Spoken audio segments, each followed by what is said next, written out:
Happy today. Welcome back to the podcast. This is the last podcast episode of 2023. And I just want to say thank you. Thank you for all of you who are new, who have been listening to the podcast for years. Next March, 2024, will be 4 years of doing the podcast because we started in March of 2020. And I say we because, I couldn't continue to do this without you guys listening, sharing the podcast with your friends, reaching out via DMs or email and telling me what podcast episodes resonate with you, sharing ideas for what you want to hear next. I just feel so grateful to be able to do what I love. So thank you so much. And in this episode, I've written down here in my notebook, 1, 2, 3, 4, 5, 6/7, because the last one is from 2 people, but learnings from guests that we've had on the podcast. I feel like I've met some of the most incredible humans on the planet through this podcast. And some of them I know and invite them on the podcast, but some of them I would have never known unless they reached out to me or their team reached out to me in order to be a guest on my show. And so I'm super picky with my guests. I stalk them on Instagram. I look at their videos. I listen to other podcasts that they've been on. Because I like people who want to come on and share stories and not just be all about products or their services. Sometimes I get, and no judgment, but sometimes I get guests where they reach out and it's all about wanting to promote just a book or just talk about a product. And I don't mind if there's, products or books or things associated with a person. I mean, I do too. When I'm a guest on a podcast, I always want them to come over to my podcast, get my free Self-Love and Sweat monthly calendar, do one-on-one coaching with me and things like that. But I just try to sniff out if that's the main motive or not. So I was reflecting after a meditation last week, and I just started writing down a lot of things that I've learned from some of the amazing guests that we've had on this show. And so I thought maybe you guys would want to hear that and I could share them with you today. So I'm going to jump right into these learnings, and I'll link all of these episodes in the show notes. I'll also tell you what episode number they are so that you can go back and listen to them if you want to. And maybe you've already listened to some of these episodes. So this will be kind of like a recap. Maybe you can also let me know if there was anything I missed, right? If there's something that you learned from an episode that I didn't mention or from a guest that I didn't mention, by all means, call me out and tell me, send me a DM. Okay, so the first one is from episode 124 with Gary Goldstein. Gary Goldstein has become a dear friend of mine. We've spent some time together over this year, getting to know one another. He's such an amazing, kind, down-to-earth, humble human. He's the producer of Pretty Woman, Mothman Prophecies, and just very successful in the Hollywood space. And I had him on episode 124. And the thing that really inspired me about mine and Gary's conversation was he moved to LA and didn't know anything about making movies. He didn't know the terminology. I don't even know the terminology to say what he didn't know, but I remember that he shared with me, he didn't know all the different terminologies when it came to making movies, right? Whether it's the people involved in making movies or the processes involved in making movies. He just knew that he wanted to tell stories and that he wanted to be a creative and he wanted to own his time. And he just had this passion. And so what he did was first of all, he noticed that there was a sports club by his house where people were playing tennis during the week on a Tuesday, 2:00, just living the dream, owning their own time. And he was like, who are those people? Those must be my friends waiting to meet me. So he would go there and he would play tennis.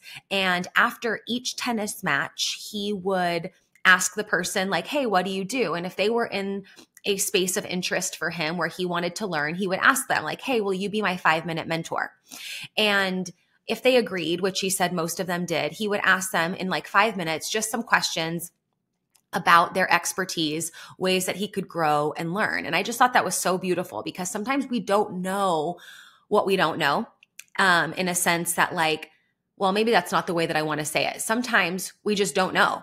And it's up to us to go and figure it out, right? There was probably things, or maybe I said that right. There's probably things he didn't know when he had those questions and was talking to these people. But just because we don't know doesn't mean we can't figure it out. And just because we don't know all of the things doesn't mean that we can't learn it one day or we can't get to that point. You know, you might have a dream of, I don't know, working online or, you know, being a movie producer like he is, or maybe, you know, getting your doctorate degree and you don't have the money yet and you're not really sure. Like, just because you don't have the resources and the knowledge available to you right in this moment doesn't mean it's not possible to go out and get it. And I loved his tenacious spirit and his curious spirit in the way that he did that, you know, and he put himself out there, right? People could have said no, like, no, I don't have 5 minutes. Sorry. Bye, Gary. You know, we're done playing tennis. Don't bother me. But he said most people were really kind and really open. And that inspired me too, to think about who I could ask for help and who I could reach out to in anything, right? Like when it comes to our career, when it comes to maybe relationship advice or finances or whatever. I've really gone out this year and asked a lot of my friends, or my friends especially who are older than me, for advice, for input. And it's been so amazing to see the outpour of giving when we just ask, hey, can I ask you some questions? You know, give me 5 minutes. You have 3 minutes. And he was just always prepared with some questions that he wanted to ask and getting that information. And so that's what I learned from Gary Goldstein in episode 124. The next learning comes from episode 146 with Dr. Tanya Stevenson. This one was all about rewriting your identity. And the thing that spoke to me the most about our conversation was she tells a story about how she had this awareness that she was giving her partner the silent treatment. Something happened where they had guests over. I think, I can't remember specifically what the scenario was, but she noticed that she was giving her partner the silent treatment. And when she stopped and thought about it, she was like, oh, that was learned because my mom used to give my dad the silent treatment.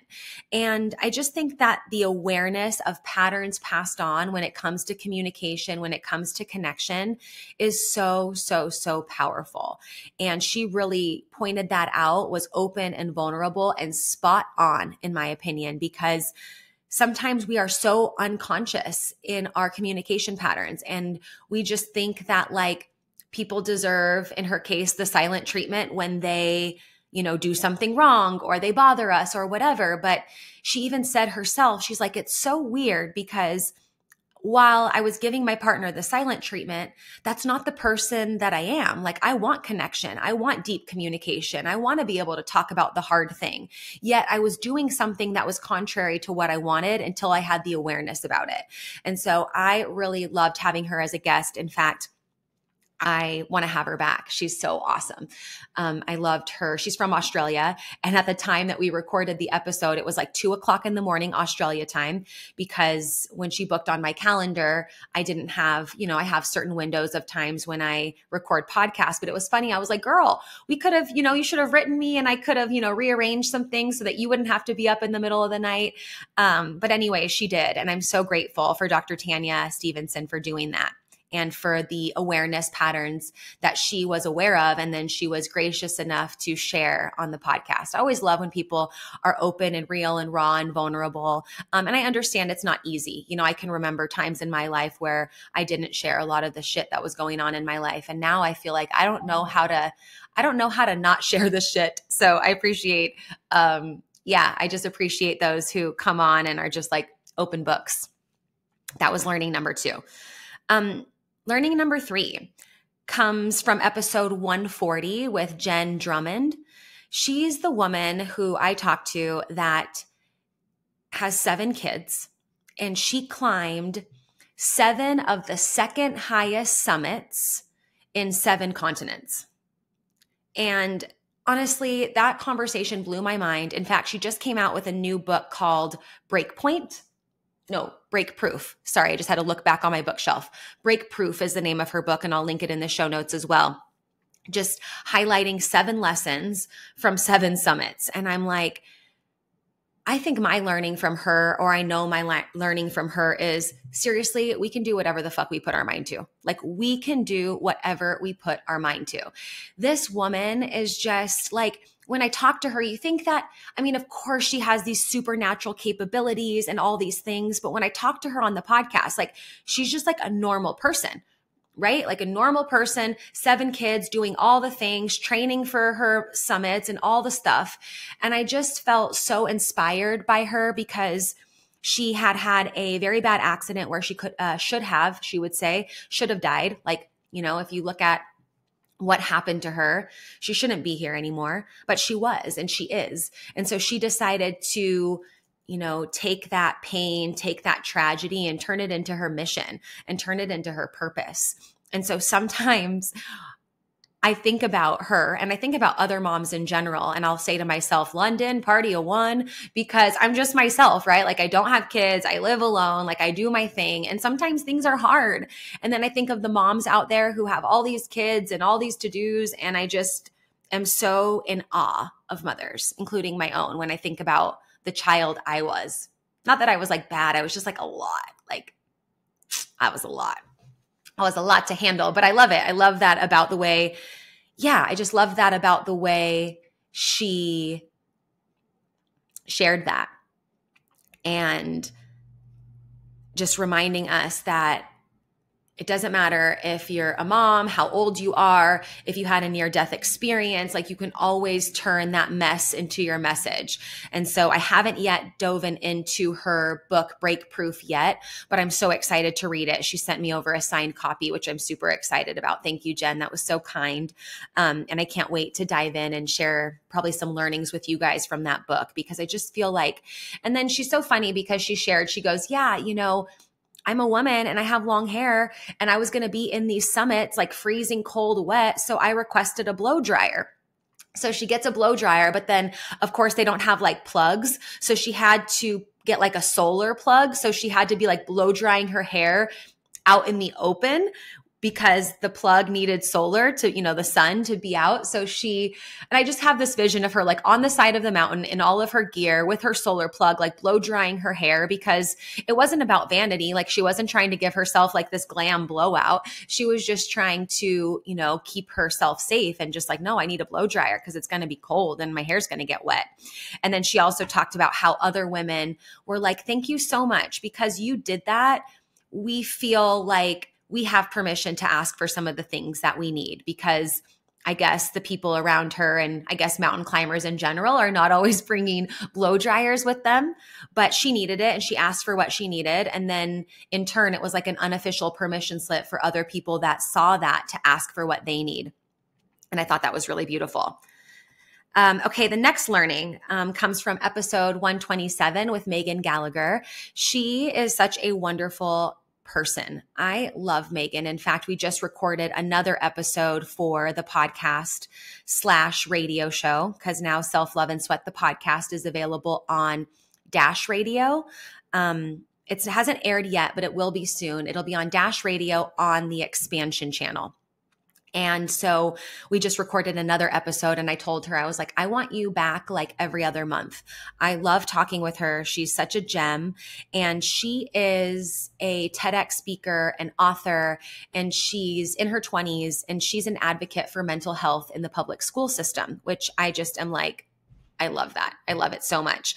And one of the things that we talked about that I just thought was really profound and stood out to me was she's really on a mission to get courses like breath work, meditation, you know, emotional intelligence, you know, deciphering our feelings, like getting classes taught in schools on those topics.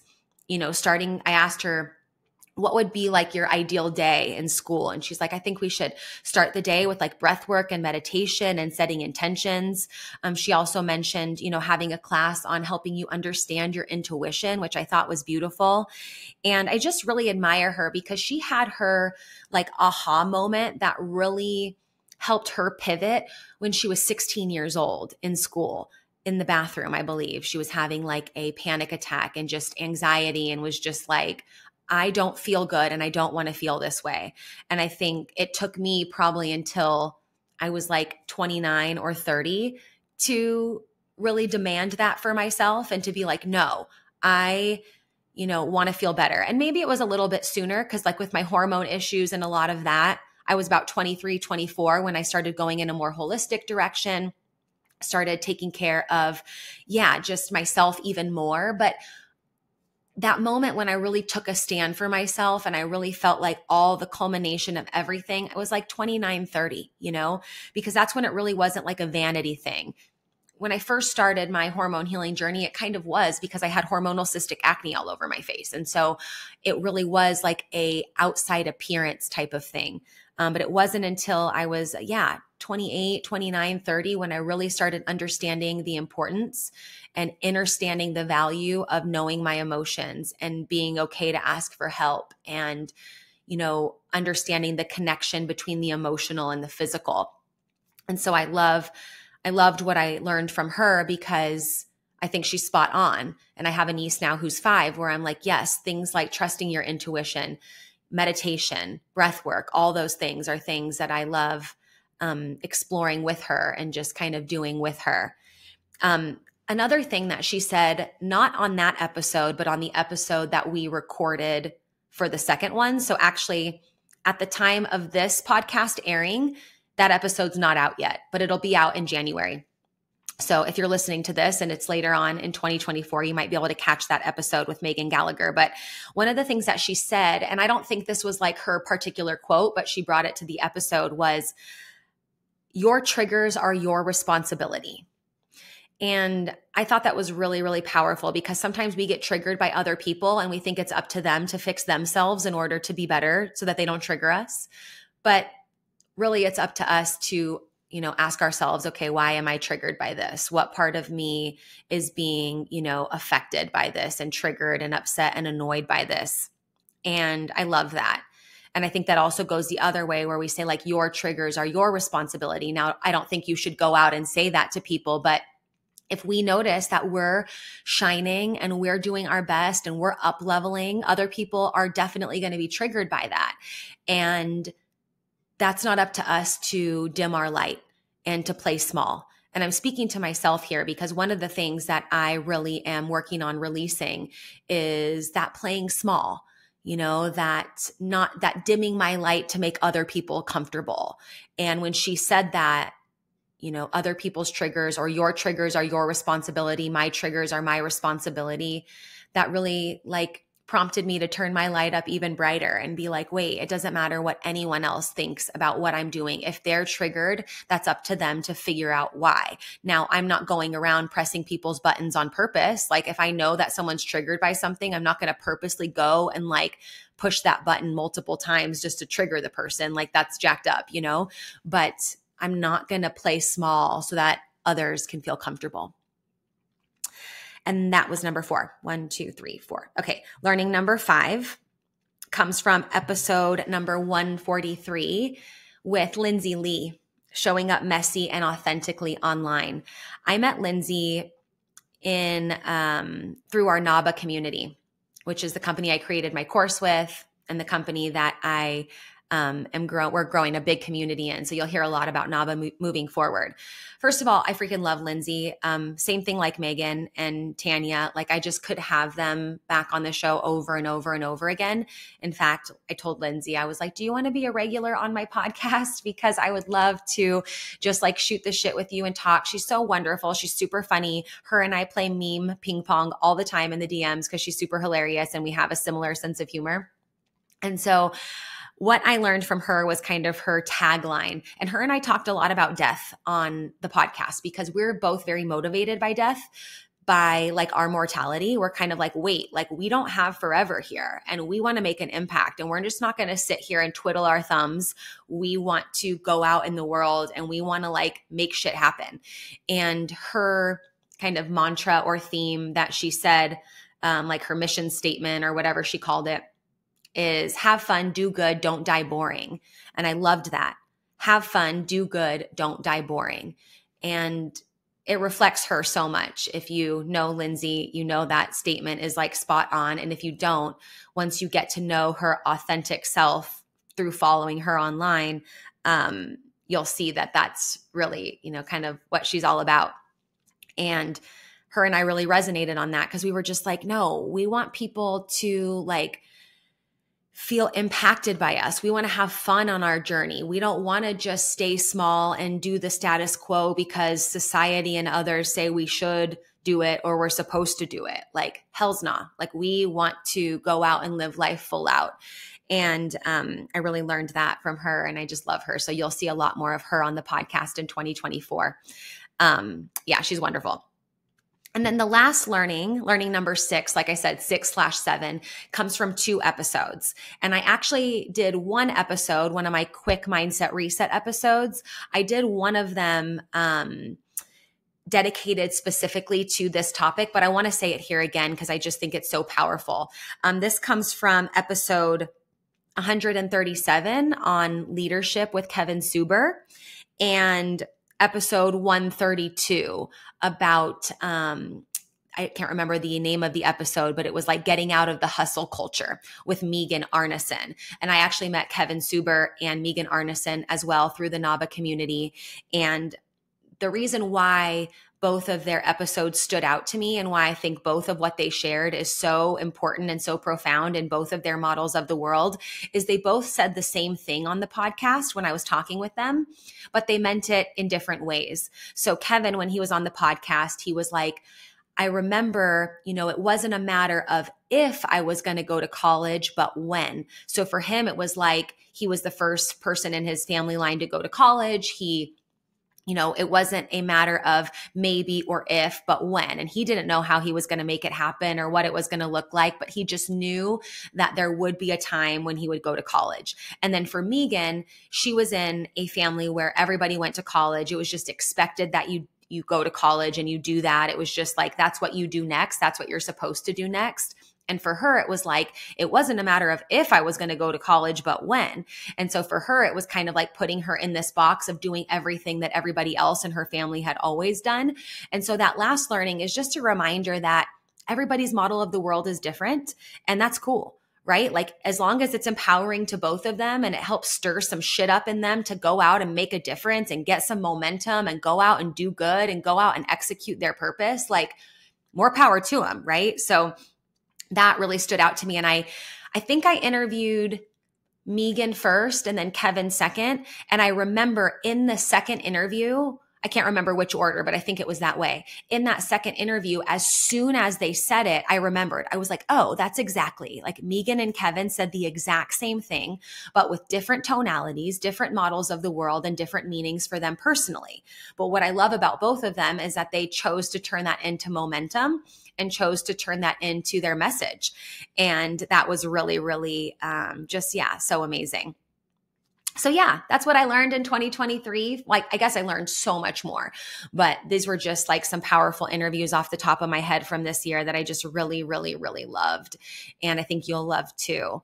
And if you have any other learnings that you received from any of the episodes, just like send me a DM, send me an email. If you're on my email list, you can just hit reply to any of the emails that I send out. And those emails go directly to me. And you can let me know, hey, Lunden, in your learnings of 2023, you didn't mention this episode. This episode really changed me. I would love to hear it. Or you can send me a DM on Instagram at lifelikelunden. And just, let me know. Let's have a chat. Let's communicate about this episode and what you might have learned and how you might have grown through any of the episodes on the podcast. These ones were all guests that I've had, so I didn't choose any solo episodes to highlight. While I do learn a lot from these episodes that I do alone, like I don't ever script them. I do write down some bullet points, but sometimes when I go back and watch them later and I edit the episodes, I'm kind of like, oh, good job, self. I learned a lot from you. But these ones, like I said, in particular, are learnings that I had from some of the awesome guests. So thanks again, you all, for listening, for being amazing for almost 4 years of Self Love and Sweat, the podcast. And cheers to all of these learnings, plus many more, and many more to come in 2024. And I did not plan that. That was not a planned rhyme. You're welcome.